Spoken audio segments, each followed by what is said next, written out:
Chapter 5 Episode 2. First time drinking at home. Boss, you'd be a good assassin yourself, Faye told me after my slimes and I finished cleaning up the mess. What makes you say that? You have plenty of the essential skills for assassination. It doesn't hurt to be strong, but strength alone isn't enough. So you're saying those skills are more important in assassination than strength is? Yes. Back when our business was facing some obstruction, you left out some medicine that you made yourself. You know about both poison and medicine, don't you? That's important for an assassin. And you just had your slimes clean everything up. Disposing of corpses and cleaning the blood off clothes and weapons is also important. You also carried yourself well before the fight, and did an admirable job hiding. Then Faye seemed to realize something. Never mind. I don't know if you would be a good fit, but you could become a good assassin if you wanted. That's all I wanted to say, he concluded. It was just meant to be a compliment, apparently. I've gotten quite familiar with this country's language, but I don't always put things in the best of ways. Learning other languages is hard. I understand. I used to have to do business with foreign companies, and the language barrier was always a problem. Making small talk unrelated to work was especially difficult. And all this talk of language reminded me of something. Was that spell you used from the Gilmarazi Empire? Yan, you mean? It means smoke, and yes, it's a poison spell. As I thought, it was the same as the smoke spell from this country, only in another language. Faye told me that he could use a little poison and wind magic, and that putting up his smoke screen to blind the enemy and kill them from within it was his favorite tactic. When I was cleaning away the corpses, I noticed that the 4 bandits in the smoke were stabbed in the back and vital spots through gaps in their armor. For the 4 magicians, he tossed poison needles from behind a tree, and the metal luster of the needles was obscured. He killed all 8 of them with 1 blow each. It was pretty ruthless, but he wiped them out as quickly as some video game protagonist. I said the incantation to draw their attention, but normally I would stay silent, Faye said. You don't use incantations. I practiced casting spells without incantations in my free time, but it had a low chance of working. Plus, if it did work, the spells were much weaker than usual, so I had yet to try it in an actual fight. I wondered if Faye could give me some pointers. Oh, I don't know if we need to stand around talking out here, I said. My home was right nearby. I collapsed the cliffside with earth magic and opened the entrance to my old home. Interesting, so this is your old house? Faye said, fascinated as I let him inside. This place brings back memories. Seems dusty, though. Uninhabited houses can normally deteriorate quickly, but I'd sealed off the entrance, so it wasn't that different from when I left it.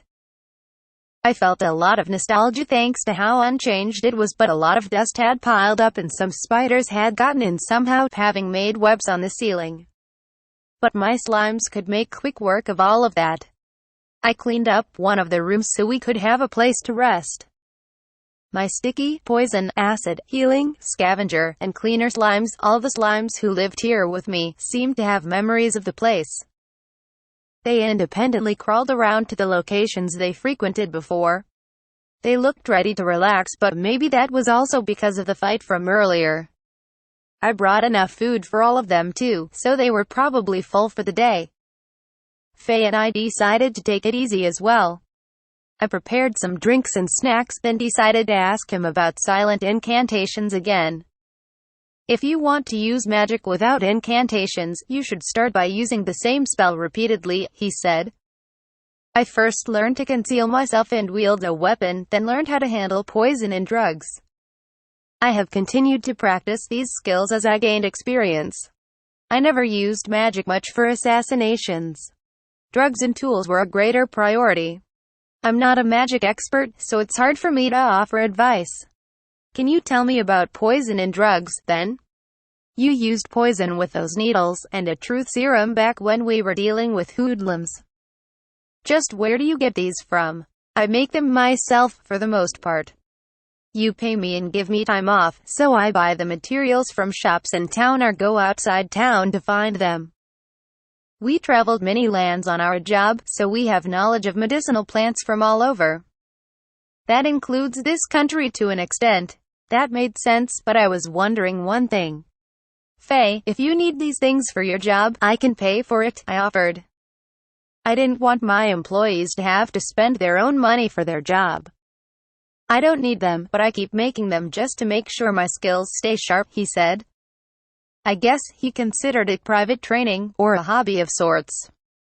It does help my business if my guards are keeping their skills up to snuff. I don't think there's any reason for me not to help with that. It's fine if you and Lillian want to keep this knowledge a secret, but if not, I'd like to talk to Carm about it when we get back. That would benefit us too. As far as why we have these skills, you can say that we were trained as combat medics. Medicine is very expensive in my country after so many years of war. Common citizens can't use it, and fake medicine is commonplace. But combat medics would possess this knowledge. It shouldn't be any cause for suspicion. Understood. Faye still wanted to keep his past life a secret, and understandably so. Japanese fiction has no shortage of ninjas who don't really do ninja-type things, but I figured assassins actually do a lot of dirty work. Do you ever miss your old job? I asked. I'd love to keep you as an employee for as long as possible, personally. I suppose I do, in a way. I was an assassin for a long time. I trained a lot and killed a lot of people. That's something I can't put behind me. But I have no intention of returning to my country to serve them.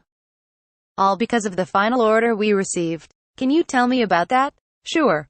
Our final instructions were to evacuate the people of our territory to a safe place. But our orders are written in code, and sometimes they shouldn't be taken literally. The actual final order was for us to flee the country, rather than die in vain. The trajectory of the conflict was clear by that point, and there would have been no sense in getting ourselves killed for it. The Wynn family treated my organization well, and they told us to live on in the end. Their leader was a good person. So Lillian and I fled the country while helping as many people as possible. And that's when you came to Riffle? Yes, we managed to enter the country and came to Gimle in search of work. Then that guild master found out our secret at a glance. Oh, Glazella. We ultimately convinced her we weren't acting as spies and got her to help us find work, but that was a shock. I thought I might have to stay on the run for life. That woman is something else. Should I take this to mean you don't plan to quit anytime soon? Yes, I'm happy to keep working for you. And I'm happy to have you. Thank you for being so open to answering my questions, too. Now, it's about time for dinner, I said, opening my item box. Would you like a drink? Sounds good, Faye answered eagerly. This was my first time drinking with an employee at my laundromat. If it didn't conflict with anyone's schedules, I thought drinking with everyone for New Year's might be nice.